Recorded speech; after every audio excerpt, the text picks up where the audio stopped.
mahaifiyarka ce.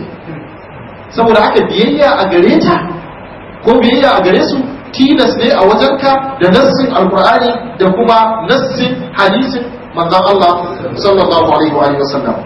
Dan haka dole ya kamata a yi biyayya a gare su. Wannan birrul walidain din ba magana zancen ya kamata bane, ba magana zancen ya kamata bane, tilas ne, umarni ne kai, tilas ake yi. Ai akwai umarnin da in ka ga dama ka yi, in ka ga dama ka yi, ko akwai umarnin tilas, ko misali yanzu da Allah subhanahu wa ta'ala ya ce wa aqimus salah wa atuz zakat, ba magana zancen ko ka yi ko ka yi bane, ko amma da ya ce wa kulu washrabu, ku ci ku sha, in ka ga dama ka ci, ka ga dama ka ci, ko ga kan kici din ai yau da gobe za su sa ka gane ko menene abin da ke akwai a cikin wannan abu. Saboda haka yace ba kulu ya ne baka dama ka ci, kuma da ya rage naka. In ka ce ani ba zan ci ba to bismillah, shi da ya ce ai a ci ko to bismillah kai kici din, can daga baya sai kuma a gane yadda za a gane akai. To saboda haka da yace ayi biyayya gare su, wannan kuma tilas ce, ba na in ka ga dama ka yi bane, in ka ga dama ka yi ba wannan bane. To sannan sai daga baya sai ce sannan a na karshe sai ce sannan sai babanka sun ma ba. حدثنا سعيد بن ابي مريم قال اخبرنا محمد بن جعفر بن ابي كثير قال اخبرني زيد بن اسلم عن عطاء بن يسار عن ابن عباس انه اتاه رجل فقال اني خطبت امراه فابت ان تنكحني وخطبها غيري فأحبت أن تنكها فغرت عليها فقتلتها فهل لي من توبة؟ قال أمك حية؟ قال لا. قال تب إلى الله عز وجل وتقرب إليه ما استطعت. فذهبت فسألت ابن عباس لما سألته عن حياة أمي؟ فقال إني لا أعلم عملا أقرب إلى الله عز وجل من بر الوالدة. da 24 da ya shekara 80 a ciki. Zaid bin Aslam shi ma mun sani babban malami ne daga cikin malaman da aka yi a zamanin tabi'ai. Sannan Aba bin Yasar shi ma tabi'i ne.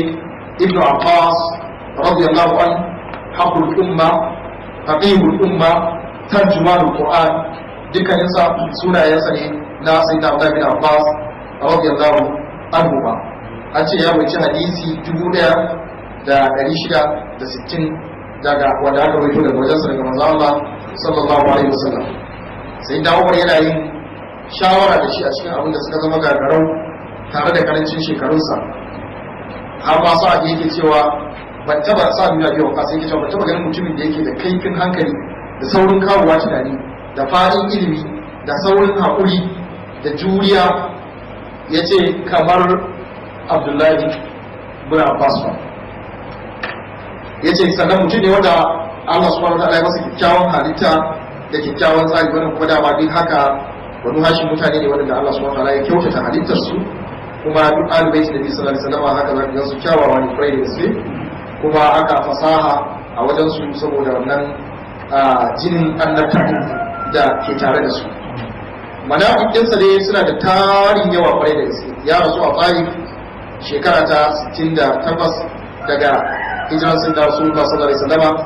Sannan wanda ya masa sallah sayyidina Muhammad ibn al-Hanafiya dan sayyidina Ali ibn Abi Talib alaihi salam. Shekara ta sannan lokacin da manzo Allah sallallahu alaihi wasallama ya rasu a lokacin sayyidina Abdullah bin Abbas yana da shekara 13. Dole ilimin daga shekararsa 13 sannan manzo Allah ya rasu. Kaga abun ai ba karamin abu bane gaske. Amma hadisi 1660 ya riwaya a ciki. Saboda tsarin wannan da ilimin Abdullah bin Abbas kasan ya kai Imam Ali bin Abi Talib yana sa shi ya je yayi munazara da Khawarij lokacin da ake cikin wannan fitina. Yace je kawai su yi magana da su. Wanda ko Imam Ali ya je zama wakilin sa. Ai ka san ba karamin ilimi bane aka samu a cikin wannan. To wannan shine shi Abdullah bin Abbas radiyallahu anhu yake cewa wata rana wani mutum ya zo masa, da ya zo wajen sai ce inni khatabtu ra'atan, shi mutumin yake cewa Abdullah bin Abbas na nemi auren wata mata da niyyar zan aure ta, fa abin an tanki hani sai ta ki ta aure ni, wato bata karbi wannan neman auren nasa ba. Wa khatabaha ghairi, sai wani wanda ba ni ba ya neme ta, fa ahabbat an tanki abu, sai ta ji ta yadda ta aure shi, fa ghiltu alaiha, sai na ji kishi ya kama ni akan ta, fa qabaltuha, sai na kashe ta. Fa hal li min tauba, yanzu ko akwai tuba a gare ni? Qal, sai Allah bin Abbas ya ce masa ummuka hayya, mahaifiyarka tana raye? Qala la, yace a'a. Qala tub ila Allah azza wa jalla, yace to sai ka je ka tubo wajen Allah madaukakin sarki, wa taqarrab ilayhi mastata'ta, ka nemi kusanci zuwa gare shi to kuma yadda ka samu dama. To Abu yasa rawin wannan hadisin daga Abdullah bin Abbas yace sai na je na same shi, na samu Abdullah bin Abbas, shine fa zahabtu, sai na tafi fasa al-tubna Abbas, sai na tambayi Abdullah bin Abbas radiyallahu anhu, ma nace masa lima sa'altahu an hayati ummi, menene hikima na tambayar sa da kai akan mamarsa tana raye? Fa qala, sai yace inni la a'lamu amalan aqraba ila Allah azza wa jalla min birril walida. Yace aiki a wannan aiki ban san akwai wani aiki ba wanda ya fi kusantarwa zuwa ga Allah madaukakin sarki fiye da biyayya ga mahaifiya. Kaji Allah bin Abbas abin da ya faɗi wannan abin. Babu wani aiki a wajen Allah wanda ya fi kusantar da mutum zuwa ga Allah fiye da mutum ya yi biyayya ga mahaifiyarsa. Shi yasa yace da tana raye to da ga hanyar tuba nan a kusa da shi, da kofar tuba nan a buɗe a kusa da shi, sai ya je wajen ta ya ta biyayya gare ta, ya ta kyautata mata har Allah subhanahu wata'ala ya karɓi tubarsa ta wajen wannan akan haka kenan. Sai birrul ab, wannan gobarin zai magana akan biyayya ga uba. Kaga san mun yi magana akan biyayya ga uwa, yanzu zai magana akan biyayya ga uba. حدثنا سليمان بن حرب قال حدثنا وهيب بن خالد عن ابن شقوبة قال سمعت أبا زرعة عن أبي هريرة قال قيل يا رسول الله من أبر؟ قال أمك. قال ثم من؟ قال أمك. قال ثم من؟ قال أمك. قال ثم من؟ قال أباك. إن كان وجه حديث ne na baya, amma hikima da wajen kawo shi shine ai kaga bayan an gama fadar uwa kuma sai aka faɗi uba, ba shi uba din dan an faɗi matsayin uwa kuma ba a ce banda na uban ba, saboda haka shi ma na uba wani abu ne mai matukar muhimmanci a cikin wannan hadisin. A Bukhari da Muslim sun rawaice shi, Ibn Majah ya rawaice shi a wasayatinsa, Imam Ahmad ya rawaice shi, dukkanin su daga Abu Hurairah, Allah ya kara masa yarda. Wahib bin Sulaiman bin Harb ana ce masa Abu Ayyub al-Basri, alƙalin Makka ne, yana daga cikin kufa, fika ne, abintacce ne, amma ana cewa ba yi tadlisi a cikin wanda an haife shi shekara ta 140 daga hijira, ya rasu shekara ta 224 daga hijirar sayyidina Rasulullah sallallahu alaihi wa sallam. Wahib bin Khalid shi ma ɗaya daga cikin fiƙoƙi ne ko kuma fika ne shi ma, kuma hujja ne, sannan har ma wasu na cewa ya ma fi abi awana tsananin harda, har ma akwai masu cewa wanda suke mubalaga su ce bayan shu'ba, kafin zuwan bayan shu'ba ba wanda ya kai shi sanin arrija a lokacinsa. To shi ma ya rasu shekara ta 165 daga hijira, wani kawai ya ce shekara ta 169, yana da shekara 58 a rayuwarsa. Ibn Shubruma sunansa Abdullah Abu Shubruma al-Dabbi, dan babban Umara bin Ka'ab bin Shubruma ne. Shi ma ya yi alƙalancin Kufa, haƙiƙi ne, mai kaifin hankali ne, mai tsantsani ne, mai kyauta ne, mai kyakkyawan hali ne, kuma shi ma yana daga cikin mutanen da aka amfanu da iliminsa, kuma an haife shi shekara ta 72 daga hijirar manzo Allah sallallahu alaihi wasallam, ya rasu a shekara ta 144. to sai Abu Zur'a bin Umar bin Jarir al-Kufi, shi ma fika ne daga malaman tabi'ai, mun san shi wannan jikan Jarir bin Abdullah al-Bajali. Jarir bin Abdullah al-Bajali ko mun san shi a cikin sahabbai, ai mun san shahararre ne. An ce sunansa shine alkunyan sa, wani kawai an ce sunansa Umar, wani kawai an ce sunansa Harith. to sai Abu Hurairah shine sahabin hadisi kenan.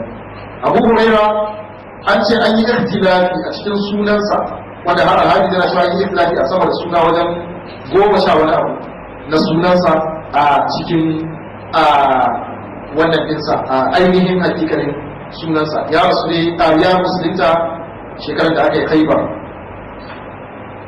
Abu Abin Ubaidillah yana faɗa ita cewa sai na Abu Huraira ya zo bayan su ne, amma can Allah yana cewa babu ba mamaki ko babu kokanto dan ya ji abinda ba mu ji ba daga wajen manzon Allah sallallahu alaihi wasallam. In Umar ba ce ya ce Abu Huraira khairun minni wa a'lam, Abu Huraira ya fi ni kuma ya fi ni sani. Wata rana mutum ya zo wajen Zaid ibn Thabit sai ya tambaye shi akan wani abu, sai Zaid ya ce masa alaika Abu Huraira, ya ce ka wajen Abu Huraira, fa inni bainama ana wa Abu Huraira wa fulan fil masjid idha al-yawm arju Allah ta'ala wa nadhkuruhu iz kharaja alaina an-nabiy sallallahu alaihi wasallam hatta jalasa ilayna fa sakatna fa qala udu fi alladhi kuntum fi. قال زيد فدعوت انا وصاحبي قبل ابي هريره وجاء رسول الله صلى الله عليه وسلم يؤمن على دعائنا ثم دعا ابو هريره فقال اللهم اني اسالك ما سالك صاحباي واسالك علما لا ينسى. فقال رسول الله صلى الله عليه وسلم امين. فقلنا يا رسول الله ونحن نسال الله علما لا ينسى. فقال سبقكم الغلام الدوسي. wannan hadisi na Zaid yana cewa wata rana muna zaune tare da mu ni da Abu Hurairah da wani mutum daga cikin abokanan mu, muna addu'a muna yin muzakara da ilimi, sai maza Allah ya fito wajen mu, da ya zo zauna wajen kusa da mu sai muka yi shiru. Ya ce shi kenan, sai maza Allah sallallahu alaihi wasallam ya ce ku ci gaba da magana da kuke yi mana. To shi kenan sai Zaid ya ce ni da wannan abokin nawa sai muka kama yin addu'a kafin Abu Hurairah ya fara tasa addu'a. Duk muna abinda muke roƙa manzo Allah yana cewa amin, manzo Allah yana cewa amin, manzo Allah yana amin. Sai da muka gama sannan shi Abu Hurairah sai ya fara tasa. Sai ce ubangiji ina roƙonka abinda duk waɗannan abokan nawa guda biyu nan suka roƙa, ni ma ina roƙonka shi, kuma ina roƙonka ilimin da ba a mantawa. Sai manzo Allah ce amin. Ka zama magana ta kare ki. Manzo Allah sallallahu alaihi wasallam ya ce masa amin. To shine sai zan yace sai muka ce masa ya Rasulullah wa nahnu nas'alullaha ilman. Mu ma muna roƙon Allah da ilimin wanda ba a mantawa. Sai ce a wancan mutumin al-Qur'an Qudusi ya riga ku da wannan abu. Wannan yaron ya riga ku. Saboda ai shi ka san daga kabilar sa kenan. Wannan a hadisin da muka faɗa yanzu ko maganar da muka faɗa yanzu al-Hakim ya wuce shi a Mustadrak nasa a cikin kitab Ma'rifat as-Sahaba, kuma yace sahihul isnad, amma Bukhari da Muslim ba su wuce shi ba. Inda Imam Bukhari ya ce a kudin sa yace Hammad da'if ne, shine Hammad bin Shu'ayb wanda aka ambata a cikin sanadin hadisin. Amma ne duka in an hada a jumla, wato ba samu wani ba daga ɗaya daga cikin sahabbai na yawan abinda aka riwaya daga Abu Hurairah. Da ana magana yana da hadisi 5,374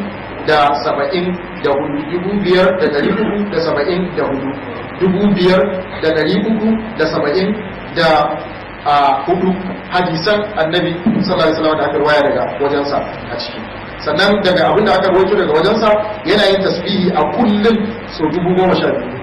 Tasbihi subhanallahi walhamdulillah wala ilaha illa, ko tasbihi subhanallah yana yin 12,000 a kullum. Abu Usman al-Nahdi yana cewa wata rana na je bakunci wajen Abu Huraira kwana 7. Yace to da shi da matarsa da khadiminsa suna kasa dare ne kashi 3. Wannan zai tashi ya sallah, sannan in ya gama sai ya kwanta ya tada wancan. Shi ma wancan in ya tashi in ya gama ya tada wancan. In za a yi sallar asuba sai wanda yake a farke a wannan lokacin ya tada sauran duka baki daya a tashi a yi sallah a ciki. Akwai wanda yace na je wajen sa bakiya shine yake magana da cewa ban taba ganin mutumin da naga ya tsaya tsayin daka wajen yi wa babansa hidima ba kamar yadda naga yana yi a cikin ba. An sa masa Abu Hurairah ne saboda wannan kyan wanda yake da ita wanda manzo Allah sallallahu alaihi wasallam ya masa alkunya da wanda har ma yana cewa na tashi maraya, na yi hijira, ina miskini, na kasance dan jinga dan ga aiki ga wata mata da ake ce mata Musmatu bintu Razwan, ina mata hidima, amma daga baya da Allah subhanahu wataala ya tashi yayi abubuwan sai gashi har ya aura min ita ma ta zama to matata. Yace to kenan na gode wa Allah da Allah ya sa addini ya zama shine tsayayye wanda ya riko da shi kuma zai zama tsayayye, kuma ya mai da Abu Hurairah ya zama imaman shugaba bayan da yana ganin shi ba komai bane. Yawa wannan duka a hadisin sa. To a lokacin shine an tambaye manzo Allah sallallahu alaihi wasallam aka ce masa, wanda ya tambaye shi ya ce masa man abar wa zan bi, yace mahaifiyarka. Ya sake ce sai wa kuma, yace mahaifiyarka. Ya sake cewa sai wa kuma, ya sake cewa mahaifiyarka. Sannan a ƙarshe da yace sai wa kuma sai yace sannan kuma sai babanka.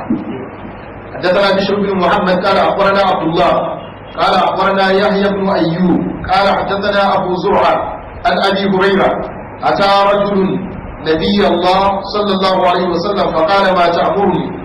قال بر أمك. ثم عاد فقال بر أمك. ثم عاد فقال بر أمك. ثم عاد الرابعة فقال بر أمك. ثم عاد الخامسة فقال بر أباك. kaga wannan hadisin sai da aka kai na hudu har a na biyar ne sannan tukunna aka ce ayi biyayya ga ita ainihin ga mahaifin shi kansa. Bishr bin Muhammad as-Sarsiyani, Abdullah inda da aka faɗa a nan Ibnul Mubarak. Abdullah bin Mubarak mun san shi ɗaya daga cikin shugabanni ne, manyan mutane wanda aka amfanu da su a ciki, kuma ya shahara a wajen kyauta. An haife shi a wani gari da ake cewa Maruwa shekara ta 118 daga hijirar manzo Allah sallallahu alaihi wasallama, ya rasu a shekara ta 181 yana da shekara 63 dai. Ya yi kuma Ayyub shi kuma bin Abu ibn Jarir shine jikan Abi Zur'a wanda Ajuri da Al-Bazzar dukkanin su sun yi tawfiqin sa, amma Ibn Ma'in ya dan magana ya dan yi shiru a cikin sha'aninsa. To shine yake riwaya daga Abu Zur'a, yana riwaya daga Abu Huraira, yana cewa wani mutum ya zo manzo Allah sallallahu alaihi wasallama ya tambaye shi, wa za ka umarce ni da yi biyayya a gare shi? Yace mahaifiyarka. Ya sake dawowa ya sake ce masa mahaifiyarka. Ya sake dawowa da tambayar, ya sake ce masa mahaifiyarka. Ya sake dawowa da tambayar, ya sake ce masa mahaifiyarka. Sai a na biyar sannan sai ce sai kuma babanka. Birwa ilayhi wa in zalama. To wannan dan ya kamata a ce mun lura da su. Biyayya ga iyaye ko da sun zalunce shi, ko da sun zalunce, ko da sun yi abin da yake ganin zaluntar sa aka yi. Haddathana Hajjaj baban Ibn Yusuf ba ni in kun ji Hajjaj ina wajen malaman hadisi ba Ibn Yusuf ba tan bane. Aha. Haddathana Hammad ko Ibn Salama an Sulaiman at-Taymi an Sa'id al-Baysi an Ibn Abbas kana ma min muslimin lahu walidani مسلمان يصبح إليهما مبتسبا إلا فتح الله له بابين يعني من الجنة، وإن كان واحدا فواحد، وإن أغضب أحدهما لم يرضي الله أو لم يرضى الله عنه حتى يرضى عنه. قيل وإن ظلماه؟ قال وإن ظلماه. وأنا حديث Hajjaj din nan bin Mulham Abu Muhammad as-Sulami yace Hammad ibn Salama, Hammad ibn Salama ibn Dinar ɗaya daga cikin malamai ne. Ibn Mubarak yana cewa na shigo Basra ban ga mutumin da ya kai Hammad ibn Salama kama da mutanen farko ba.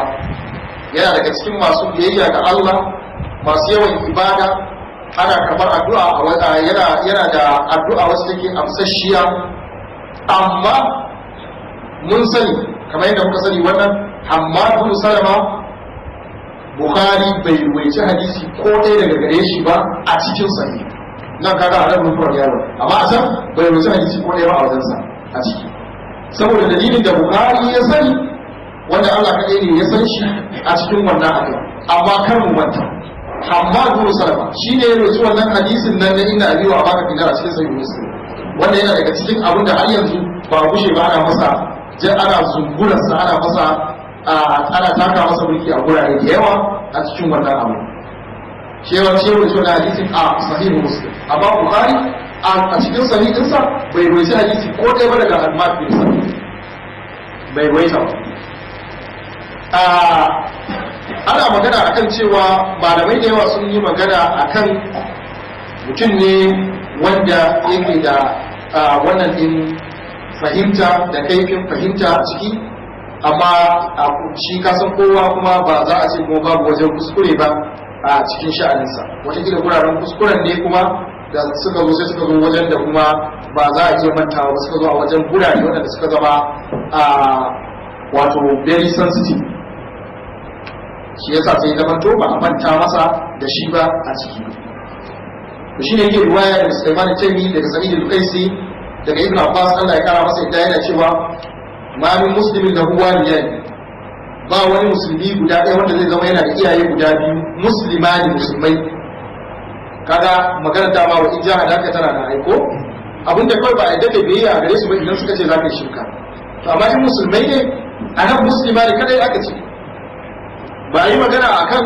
sai sun zama mutanen kirki 100% ba sai sun zama malamai 100% ba sai sun zama manya 100% ba a musulman yusbihu da imam mutasiban ya zama ya wayi gari ya tafi zuwa wajensu da niyyar yana kyautata musu da niyyar neman lada wato zai yi wannan abun ne ba don komai ba sai don neman yardarsu da kuma neman lada ta Allah subhanahu wataala kasancewar Allah ne ya ce a yi biyayya a gare su illa fata Allah da babai face sai Allah subhanahu wataala ya buɗe masa kofofi guda biyu yani min aljanna na aljanna wa in kana wahidan wa in kana wahid idan kana din ta zama tafiya za a ce wa in kana wahidun idan mutum ɗaya ne daga cikin su ya saura tunda su biyu ne ana aka ce fawahidun to za a buɗe mar kofa ɗaya idan su biyu ne yana da kofar biyu wa in abghaba ahaduhuma idan kuma ya zama ya kusata da ɗaya daga cikin su lam yarda Allahu anhu Allah ba zai yarda da shi ba hatta yarda anhu har sai wannan wanda ya kusata din ya yarda da shi wato idan ka kusata wa ɗaya daga cikin su ka sa shi fushi ka nuna ya fusata ya yi fushi da kai to Allah subhanahu wataala ma ba zai yarda da kai ba har sai wannan ɗayan ya yarda da kai qayyim sai aka ce wa Abdullah bin Abbas radiyallahu anhu wa in zalamahu ko da ko zalunta su suka yi qal wa in zalama yace kwarai kuwa ko da sun zalunce shi wato ko da sun zalunce ai da ma wai kai abinda ake bukata kai ta yi musu kyautatawa kar ka rika jiran tunanin sakamakon wannan kyautatawa ya fito daga wajensu wai kar ka ce ai ba sa yi kyautata mu'amala ta dan haka ya za a yi kyautata mu'amala amma haka ake nema ba a wajen ba zaman miji da mata bane zaman miji da mata shine zaka ce a yau ba ta kyautata mu ya za a yi ba ya samu kwanciyar hankali da ba wannan bane shi wannan ba wannan ake nufi ba karka ce a'a ai baban nawa ne wallahi baya yin mu'amala da ni mai kyau kai yi mu'amala da shi mai kyau ta ake nema a wajen wato so ake yi kai ka so shi karka damu da shi ya so ka so ake ita uwar ka so ta karka damu da lalle sai ta so ka kar ya zama to wannan abin da aka ce ai dama an gina zukata akan son wanda ya kyautata musu da kin wanda ya muna na musu ka jira sai sun kyautata ma ne sannan za ka kyautata musu ba iyaye ake yi wannan ba wani zarama aka ce ko da sun zalunce shi wannan afar din bayan ya rubuce shi a cikin shu'abul iman kuma yana cikin mishkatul masabi dukkanin sa wato ashe akwai gurare da yawa wannan shine kamala kai biyayya gare su ba tare da jira kana tunanin za su yi maka abin da kai ma za ka ji hankalinka ya kwanta ba to amma abin da ake magana akai a nan ciki aka ce akwai abin da bai zama tilas ga uba a gada ba ya yi biyayya a gare su a cikin abin da suka umarce shi da shi cikin abin da suka hane shi a kansa, amma biyayyar idan har ya zama ba su gane bambanci tsakanin fari da baki ba. Misali kun iyaye amma ba su san fari ba ba su san baki ba, me ake nufi ba su iya gane bambanci tsakanin halaliya da haramiya ba. To kaga ba za a ce dole cikin abin da za su umarni ba a bi su, saboda ni ya zama to cikin saba ma Allah ne, shi kuma la ba ta yi makhluqin fi ma'siyatil khaliq. Saboda haka biyayya ga iyaye wajiba ce, amma an ce bata zama har ma akwai wanda suka ce wajiba ce a cikin shubuhat. Mu lura da wannan, wai wajiba ce a cikin shubuhat amma bata zama wajiba a cikin haramiya.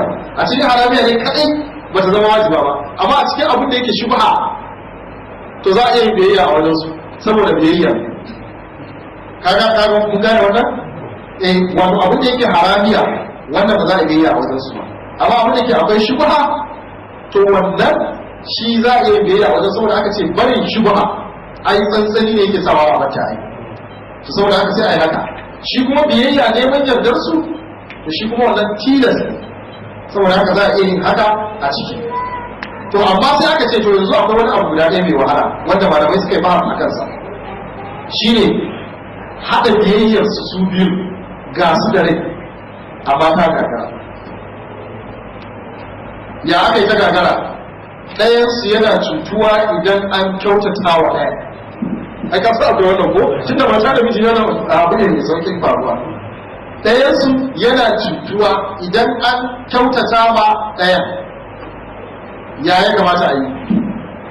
To sai aka ce wajen girmamawa da biyayya ta nuna wani shi ya kamata ya zama jagora, to uba ake yi ba, saboda nasaba daga wajensa take. Amma hidima ba da abun hannunka na duniya da yin wani abu wanda za ka yi na ɗauke da rurar yau da kullum bukatuwa, to ita kuma uwa ake yi.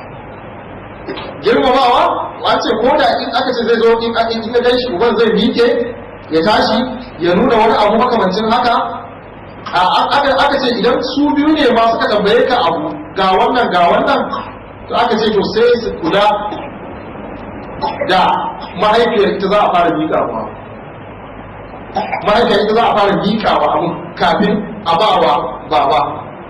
Amma wani kuma aka ce to kuma sai dai idan daga cikin su za ka iya lura daga wane ne mai saurin ɗaukar zafi. Yau ka za ka iya ganewa akwai mai saurin ɗaukar zafi wanda da an yi abin da bai wannan ba kai zai yi fushi.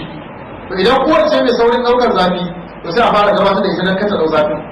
Idan kuma uba ne mai saurin ɗaukar zafi to sai a fara gabatar da uban a fara gabatar da uban kafin ta.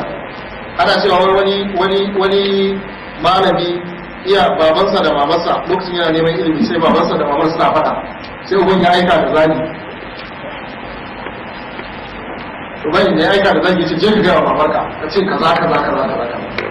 Ya san zagi da ya san ce mama yanzu da na fito daga wajen baba ya ce wallahi yana gaishe ki kuma yana jin daɗin zama da yake yi da ki, wallahi shi dai Allah ya maki albarka. Sai ce Allah sarki ɗanawa da kai ma Allah ya ba albarka, kuma ka ce ni ma ina jin daɗin zama da shi, kuma ina addu'a Allah ya ƙara tsawaita rai, Allah ya bar mu tare, Allah ya haɗa mu a aljanna. To da ya tashi dawowa sai ya gaya wa baban wannan safa na uwar, ai magana sai da kyau.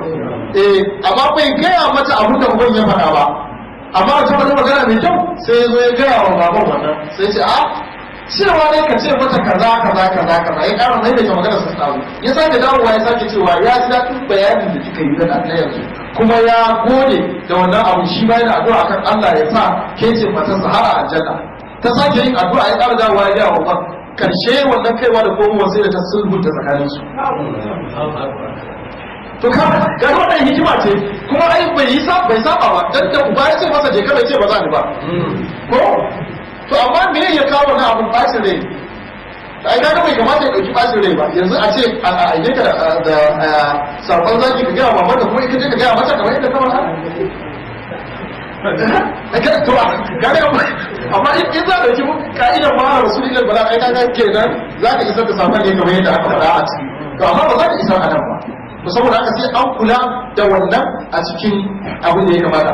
Sai aka ce to idan kuma wajen maganar nafaka ne, su biyu duka ba su da abin da za su ci, amma ba tare suke da juna ba. Uwar ita kadai take, uban shi ma shi kadai yake. Uwar ba ta da abin da za ta ci, uban ba shi da abin da zai ishe shi ya ciyar da iyalinsa. Ɗa yana da abin da zai iya ciyar da kansa, amma abin da ya yi saura wanda zai iya ciyar da ɗaya daga cikinsu ne ba su biyun ba. To sai aka ce a nan ya zai fara ciyar da uwar, saboda ita ce haƙƙin ya fi nauyi a kansa. Kuma musamman cikin abin da zai ba wa uban, kaga zai ce da iyayensa ne, zai ce da matansa ne. To wannan matan nasa ai kaga wasu iyaye ne matan babansa ne, amma ai matsayinsu ai bai kai mahaifiyarsa wacce ta haife shi ba.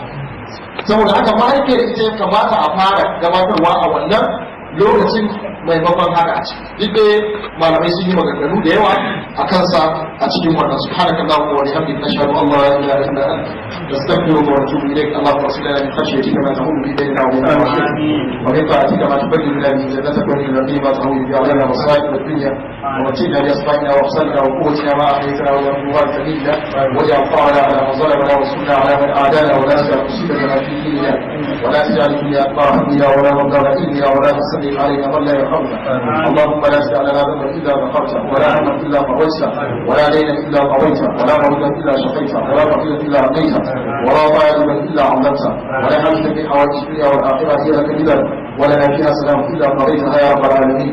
ربنا اتنا في الدنيا حسنه وفي الاخره حسنه وقنا عذاب النار. ربنا لا تزغ قلوبنا بعد إذ هديتنا وهب لنا من لدنك رحمة إنك أنت الوهاب.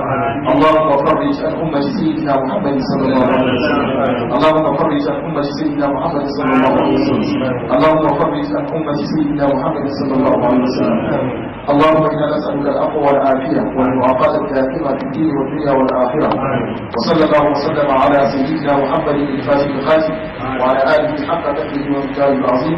سبحان ربك رب العزة عما يصفون وسلام على المرسلين والحمد لله. الحمد لله الذي بنعمته تتم الصالحات مجيب الدعوات